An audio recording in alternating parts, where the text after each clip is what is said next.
wardrobe change. I gave into the tie in the end, and here I am. Prynhawn Cynhadleth. I'm getting better. Good afternoon, conference. It's a huge pleasure to be here speaking on behalf of UKIP spokesman on energy and industry, Roger Helmer. Roger, as Steve has said, wasn't able to make this speech this afternoon, so has asked me to read it to you on his behalf.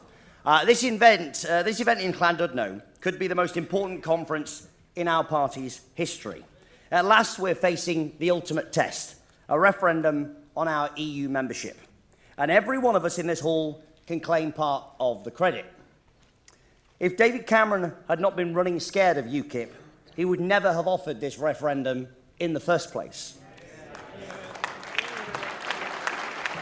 And in fact, had he have known how events were set to unfold, perhaps he would never have offered it at all. He might have resigned. Wouldn't we be so lucky?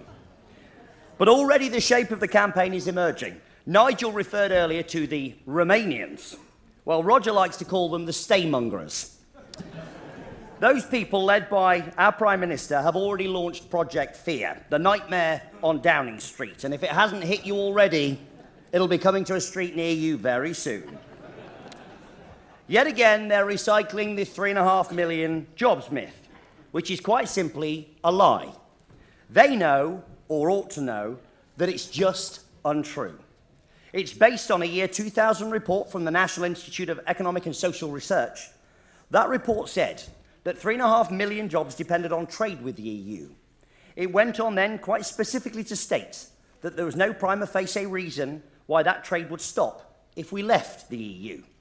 In fact, we know it won't stop for at least 3 reasons. First, because WTO rules prohibit punitive trade measures. Second, because the Lisbon Treaty provides that the EU will seek to establish favourable trading relations with neighbouring countries. But third, and most importantly, because EU and UK trade is an economic necessity. We actually buy £60 billion more per year from the continent than they buy from us. They need us. If 3.5 million jobs in the UK depend on UK-EU trade, then 5 or 6 million EU jobs depend on exports to the UK. When we believe, and we believe it's now when and not if, we become the rump EU's largest export market, bar none, bigger than the USA or any other country. So the trade will continue, and those 3.5 million jobs are secure. But of course, we have to be honest, because we believe in being honest in UKIP, and there will be job losses in the UK when we leave. And we can tell you how many.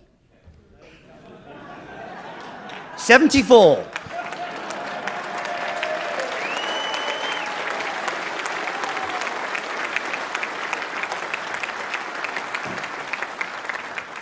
I'm sure you don't need me to explain, but that's the 73 MEPs and 1 commissioner.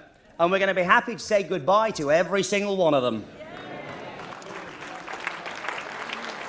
So when Project Fear starts on the 3.5 million jobs riff, you can tell them that they're wrong. And then we'll ask them about the jobs we're losing now because of EU policies. Sadly, the examples of this are plenty. But why have we seen these recent steel closures and job losses? There are 3 key reasons. Higher energy prices, the Chinese dumping steel on world markets, and our government's inability to offer even temporary help to get the industry over a bad patch. And each of these 3 reasons is a direct responsibility of Brussels and our EU membership, especially the energy problem. EU policy and the Large Combustion Plant Directive is requiring the closure of perfectly viable coal-fired power plants.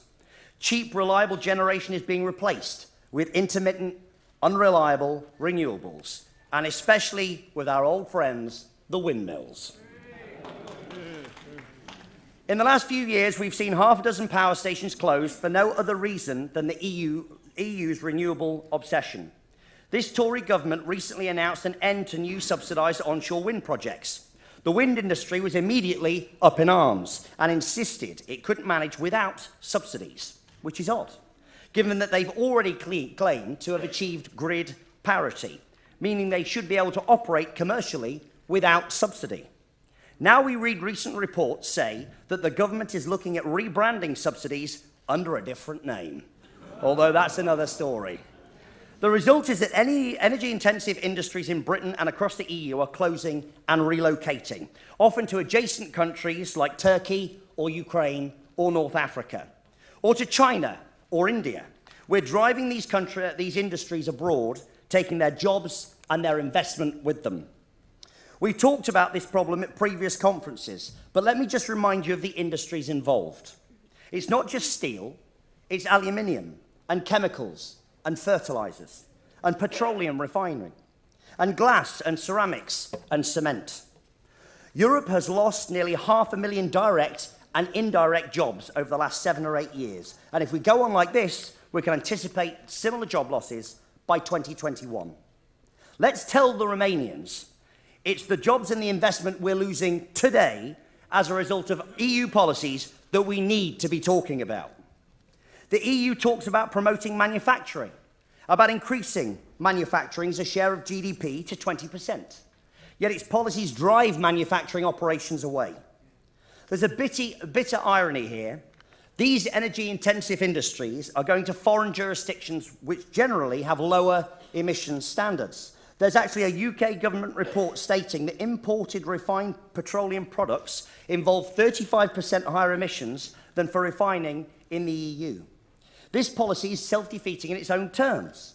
We're supposed to be cutting emissions, but all we're doing is exporting them and increasing them.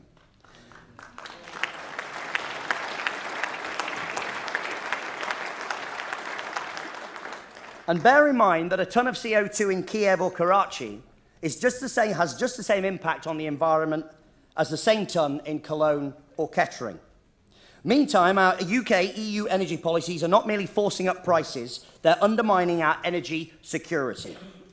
A recent report from the Institute of Mechanical Engineers says that by 2025, we could be looking at a generating shortfall of between 40 and 55%. That's a massive problem, and neither Brussels nor Westminster has a solution. Indeed, they seem scarcely aware of it. And yet they go on subsidising and promoting electric vehicles without the faintest idea where the additional electricity to power them might come from.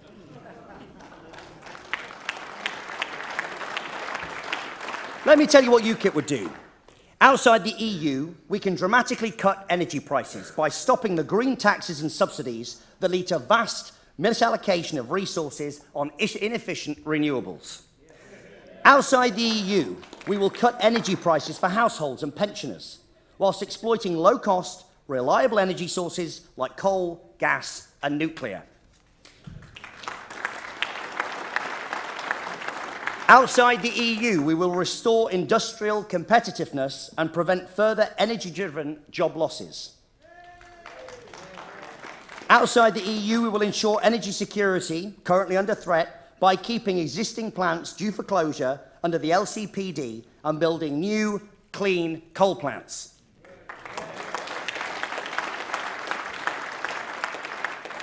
And we will scrap the EU emissions target and repeal the Climate Change Act 2008.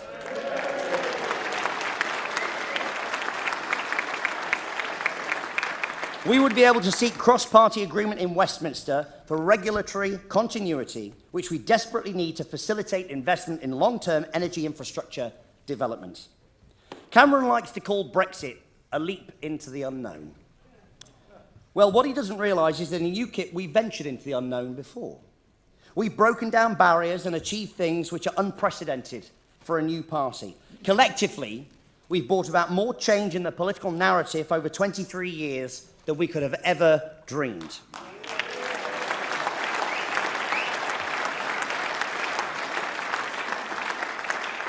We in UKIP know exactly how to solve the UK's energy challenges after independence. The real unknown is venturing into a future consumed within the follies of the EU energy policies and how much damage they will do if we stay in. Our country needs us. The unwritten future of our children and grandchildren depends on us seizing the moment that so many of us have worked so hard to bring about. Brexit means more jobs, more prosperity, lower energy prices, and energy security. More than that, it means independence and freedom for us and our children. This, ladies and gentlemen, is our moment to shine, and we will not let our country down as we commit ourselves to claiming it back. Thank you.